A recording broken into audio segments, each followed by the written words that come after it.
Genius Kids.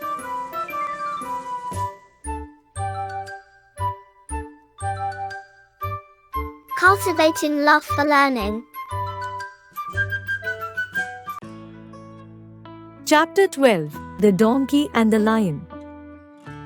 Once upon a time there was a donkey. He suddenly decided that he had enough tired of hard work and beatings from his master.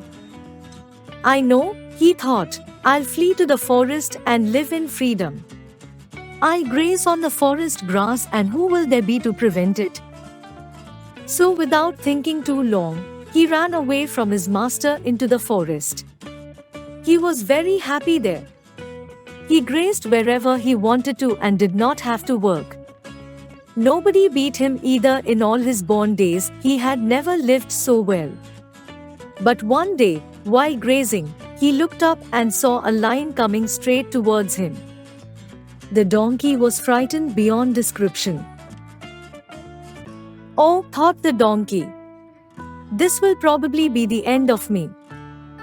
But while the lion was approaching, he somehow came to his senses and began to consider a way out.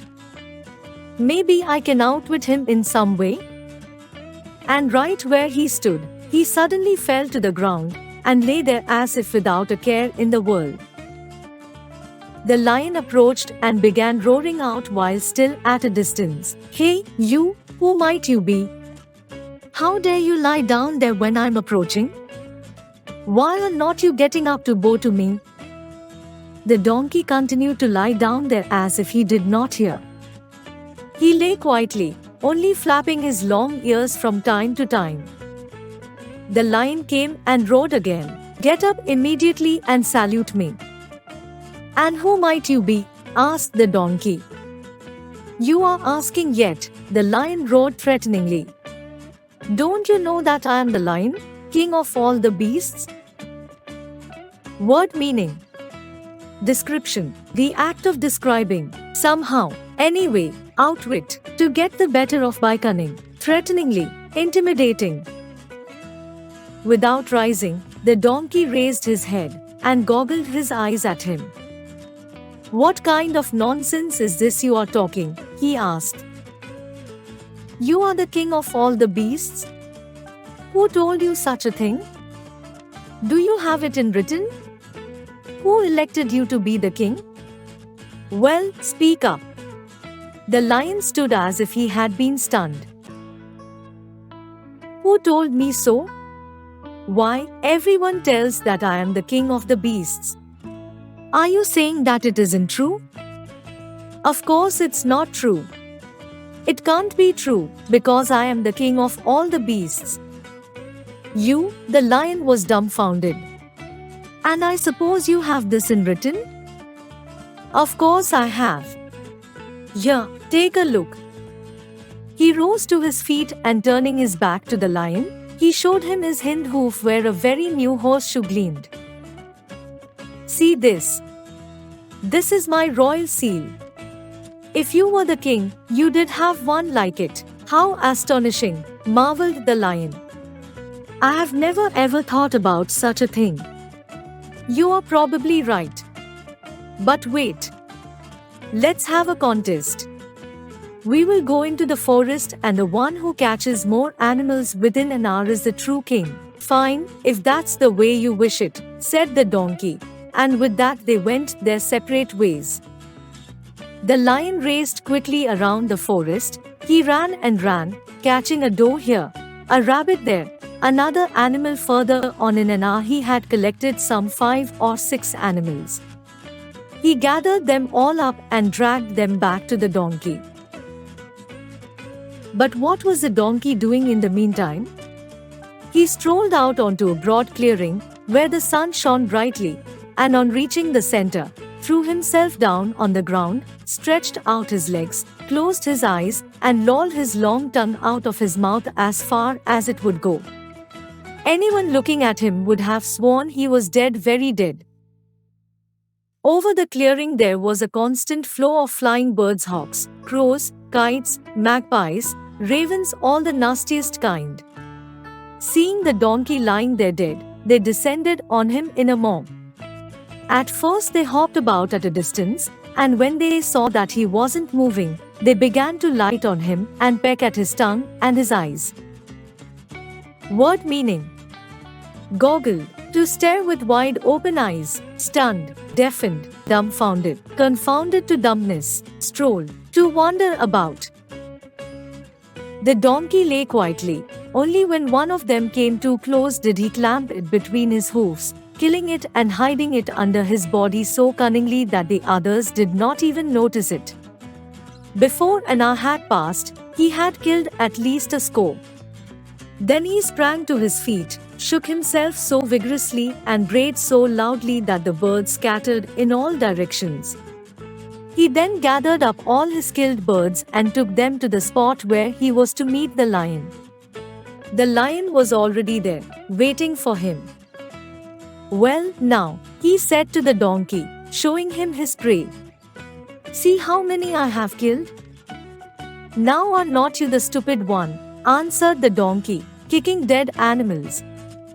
"I could have caught at least a score of such animals, but what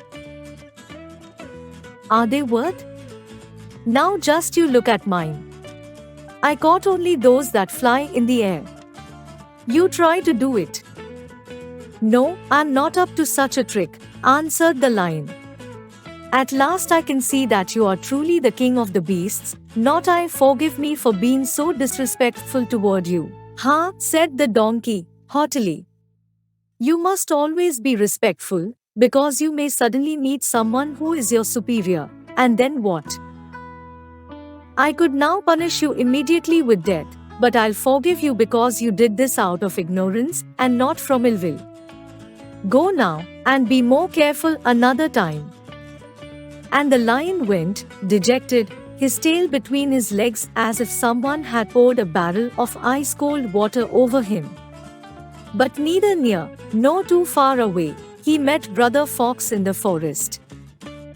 "Good health to you, most illustrious king," greeted the fox, bowing low. "Eek, go away and don't make fun of me," answered the lion sadly. "What kind of a king and what do you mean?" yelped the fox. "Who would dare to say otherwise?" "Quiet, brother," whispered the lion. "The true king is not far from here. If he hears us, it will be bad for both you and me." "The true king?" The fox was startled. "What is this? Who else could be the true king but yourself?" There is," the lion whispered in terror. "I saw him myself. He is terrifying. And what strength! He can even catch the animals that fly in the air." Word meaning: vigorously, in a vigorous manner, haughtily, arrogantly, dejected, disheartened, startled, surprised or frightened.